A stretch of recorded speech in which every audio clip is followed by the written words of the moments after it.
Just 12 miles northeast of Saratov lies Engels II, a name etched in Cold War stone and built to weather nuclear retaliation. It's home to Russia's prized Tu-95MS Bear-H strategic bombers relics, with wings that still patrol the edge of NATO airspace. Alongside them, Su-34 fullback strike fighters stood armed and fueled, waiting for the signal to rain KAB-500 precision bombs on Ukraine's eastern cities, Kharkiv, Dnipro, and beyond. But on this June morning, Engels II would become the hunted. From deep inside Ukraine's Sumy province, just 20 miles from the Russian border, 3 compact AI-driven drones lifted quietly into the night sky. Each was no larger than a compact SUV built on a low-budget but high-ingenuity frame, carbon fiber shell, autonomous terrain tracking, and a 20-kilogram tungsten-tipped warhead. Their cost less than a mid-sized sedan, their impact historic. Their flight path was anything but direct. Hugging civilian air corridors, dipping below radar scan cones, and exploiting known blind spots in Russian early warning coverage, they flew over 750 kilometers without a trace. The Russians had long assumed Engels II was beyond the reach of low-altitude incursions. After all, the base was over 500 kilometers from the front lines, shielded by concentric layers of radar and electronic warfare defenses. But that assumption was about to be shattered. At 4:17 a.m., the 3 drones entered their final approach vectors, each programmed with a different attack pattern. Drone 1 targeted the maintenance hangars. Drone 2 veered toward the aircraft parking zone. Drone 3 held in reserve, its AI scanning for opportunities. This wasn't a swarm attack, it was a chess move. And as dawn crept over the Volga, the stage was set not for an air raid, but for a test of doctrine. Could a high-tech Goliath be brought low by sub-$100,000 ghosts in the wind? The answer was airborne, and it was closing in. The first sign that something was wrong came too late. At precisely 4:24 a.m., Drone 1 slipped beneath the thermal veil of Engels II's perimeter and made its final descent toward Maintenance Hangar Delta. The Russian Podlet K-1 radar system, designed to detect low-flying threats, missed the intrusion entirely. Why? Because Drone 1 was flying below 100 meters, hidden by the base's own surrounding vegetation and low-slung infrastructure. Add in natural thermal interference from tin roofs and fuel vapors, and the drone was practically invisible. Inside the hangar sat a Tu-95MS bomber call sign. Red 091 freshly serviced its engines, still cool, flanked by technicians and support vehicles just hours earlier. Parked nearby in Su-34, labeled Red 34, had just completed a guidance system upgrade. It was fueled, armed, ready to fly. Drone 1 accelerated to 140 km/h and locked onto the center seam of the hangar roof. Its warhead, a 2.6 kilogram dual-stage tungsten core-shaped charge, was engineered for deep penetration and pinpoint detonation.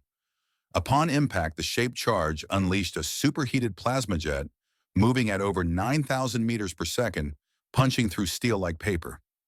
Less than a second later, the drone's internal timer detonated a secondary charge right above the Tu-95's forward fuselage.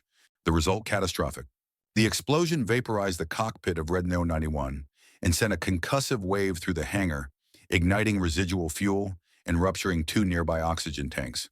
The blast curve collapsed the hangar's central support beam, burying Red 34 under flaming debris and crushing its upgraded avionics pod. A column of fire rose 30 meters into the sky, caught instantly on infrared by a U.S. military satellite trailing over Kazakhstan. In a mobile command post 32 kilometers west, Ukrainian operators watching the infrared feed saw the thermal spike hit critical within seconds. Confirmation rang out. Red 34 neutralized. Hangar Delta destroyed, proceeding to Phase 2. There were still 2 drones in the sky, but for Russia, the damage had already begun to tear at the doctrine of air superiority. Engels II wasn't untouchable, and the age of passive defense had just met its reckoning. 4:25 a.m., just 60 seconds after the hangar explosion, Drone 2 descended toward Engels II's eastern tarmac, now lit dimly by the glow of rising fire. But this was no retreat. This was precision in motion. Drone 2 shifted left 4 degrees to avoid the debris plume and locked onto a row of strike aircraft parked in a staggered arc across the far apron. Among them, another Tu-95MS and 2 fully armed Su-34s. One of those aircraft tail marked Red 23 was confirmed by satellite imagery the day before to be preloaded with 2 KB-500 laser-guided bombs, each capable of flattening a city block. In 16 seconds, it would all be gone. Traveling low and fast, Drone 2's onboard recognition software switched from terrain tracking to thermal imaging. The silhouette of a Tu-95's swept wing and the Su-34's gull-like fuselage became visible through the haze telltale signs of multi-million-dollar targets moments from liftoff. The drone accelerated, adjusted altitude to 110 meters, and aimed not at the cockpit nor the fuselage, but at the junction between the bomb pylon and the fuel line, a vulnerability known only to those who had studied these jets up close. This wasn't luck.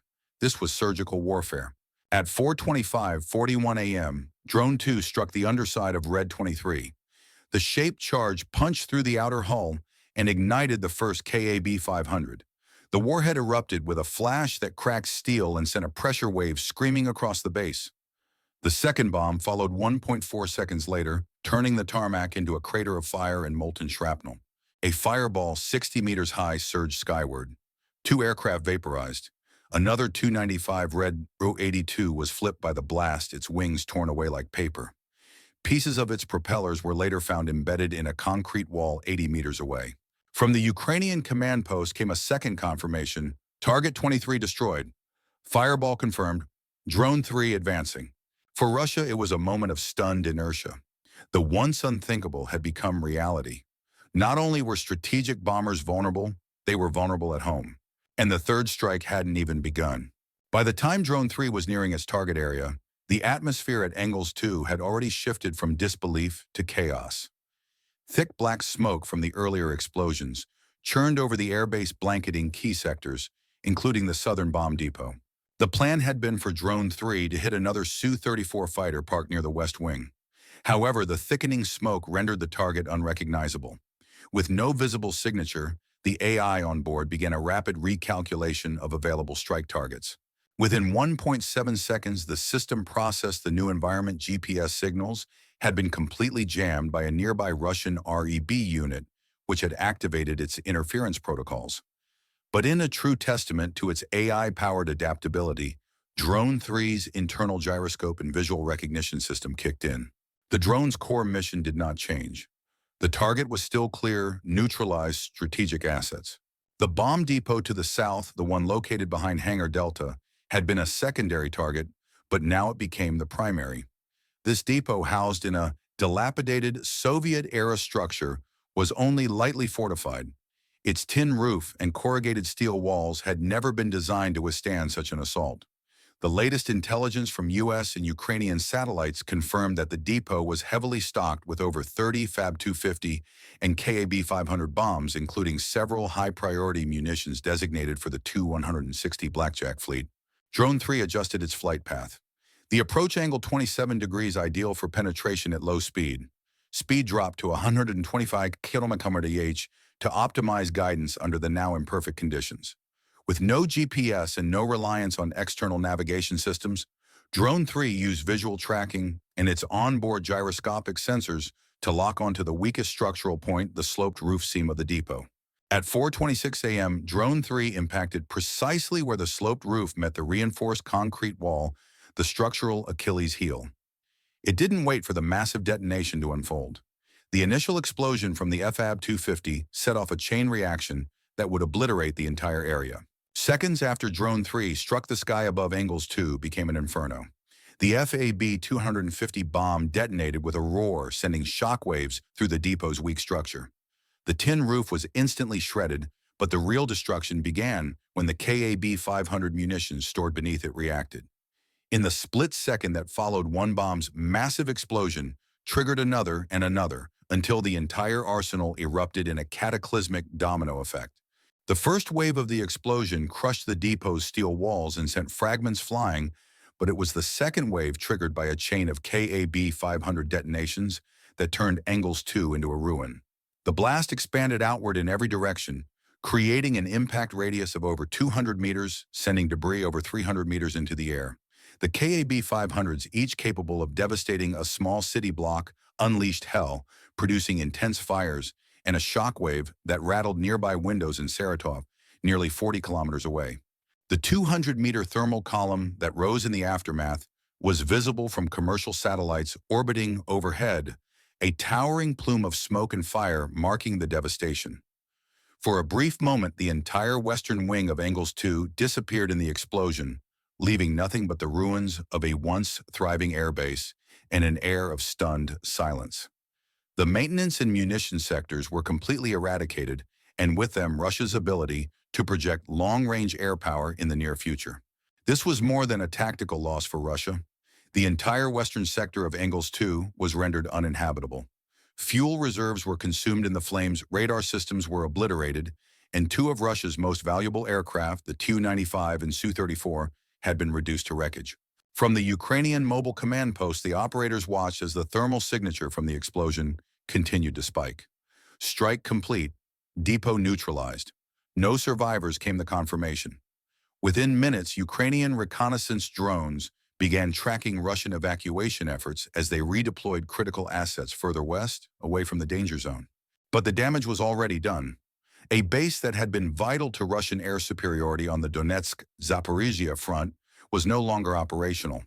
For 10-14 days at the very least, Russia would have no air support to conduct precision strikes against Ukrainian cities. No Tu-95s, no Su-34s, and no ability to launch the bombing campaign they had planned for months. The destruction of Engels 2, a vital node in Russia's long-range bomber network, sent ripples far beyond the borders of Ukraine. For the United States, this was not just a Ukrainian victory, it was a wake-up call. The U.S. military has long been the world's preeminent superpower, with its advanced technology, nuclear deterrent, and global reach. But what Ukraine had just demonstrated was the power of asymmetric warfare, how a relatively small nation armed with innovative low-cost drones could challenge a massive adversary's entire military strategy. This wasn't a fight over territory, it was a fight over the future of warfare itself. For the Pentagon, the implications were immediate and profound. Analysts began reviewing the strike from every angle: how drones had outsmarted advanced Russian radar, how AI-driven autonomy had allowed for real-time decision-making, and how low-cost platforms could neutralize multi-billion-dollar assets. It wasn't just about the technology, it was about the shift in military doctrine. The U.S. Air Force and Navy had already been adapting to drone technologies for years, but Ukraine's success accelerated a critical debate. How does the U.S. maintain dominance if warfare is no longer about sheer firepower and massed airstrikes? Across the Atlantic, NATO was already discussing how to incorporate this kind of swarming drone technology into their own air defense systems. U.S. allies in Europe, like Germany and Poland, were quick to update their own radar systems, recalibrating them to track low-altitude stealthy threats that could easily bypass traditional defenses. On Capitol Hill, defense contractors received a flurry of calls from Pentagon officials requesting proposals for advanced counter-drone systems technologies designed not just to intercept drones, but to track and defeat the autonomous threat posed by these low-cost, high-impact tactics. New technologies such as the Aegis Ashore system, which had been used to counter ballistic missiles, were being considered for adapting to target drones. This new frontier of warfare was forcing U.S. military strategists to reimagine their battlefield concepts, no longer just about outspending the enemy, but about outsmarting them at every turn. As the dust settled over Engels 2, the reverberations of Ukraine's drone strike spread across the geopolitical landscape. The United States wasn't the only power watching this technological breakthrough unfold.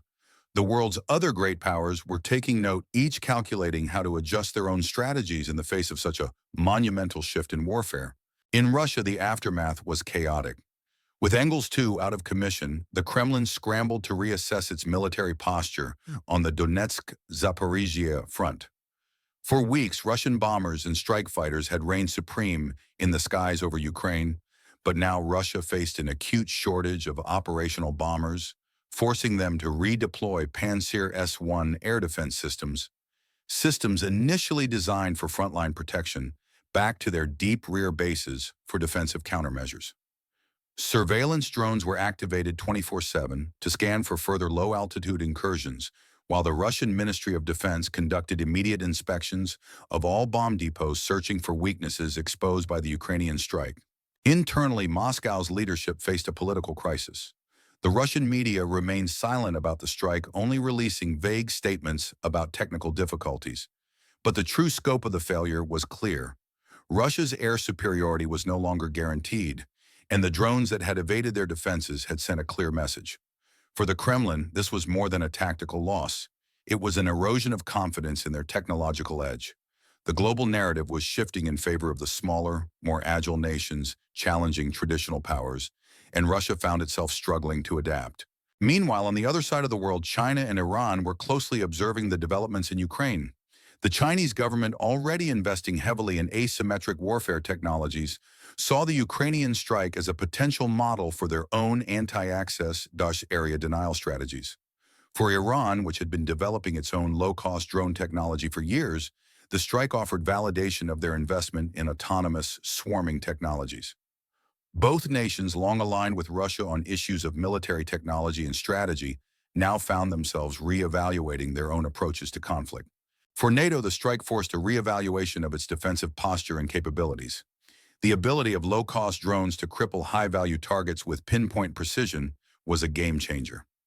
NATO defense officials, particularly in Germany and Poland, began calling for an urgent update to air defense protocols. The alliance needed to recalibrate its radar systems to detect and counter drones in ways that would not compromise other missile defense priorities. Ukraine's success had just shown the world that asymmetric warfare powered by drones and AI was not only a tool for defensive strategies, it was an effective offensive weapon capable of disrupting even the most formidable of military machines. In the space of just 3 minutes, Ukraine didn't just cripple a Russian airbase. It delivered a stark message to the world. The era of overwhelming firepower alone is coming to an end. Engels, too, once thought to be invulnerable, now lay in ruins, a testament to the rising power of asymmetric warfare. A few low-cost drones armed with precise AI targeting and capable of outsmarting sophisticated air defense systems achieved what months of conventional warfare could not. They shattered Russia's ability to conduct one of its largest planned bombing campaigns of the war. The strategic implications are enormous. For the United States, NATO, and Russia, the lesson is clear. The cost-to-kill ratio of warfare has changed. The age of billion-dollar bombers and high-tech fighter jets being the centerpiece of military power is facing a stark new reality. Smaller, more agile nations now have the means to project power and disrupt even the largest of military forces using innovation, not just brute force. For Russia, the attack on Engels II dealt a blow not only to its military capabilities, but also to its image. In a matter of minutes, the myth of its invulnerability was shattered, and its long-range strike doctrine was put into question. The Kremlin, forced to redeploy its defenses and rethink its strategy, now finds itself grappling with a new wave of uncertainty about how to deal with threats that don't require a plane in the sky or a missile on the launch pad.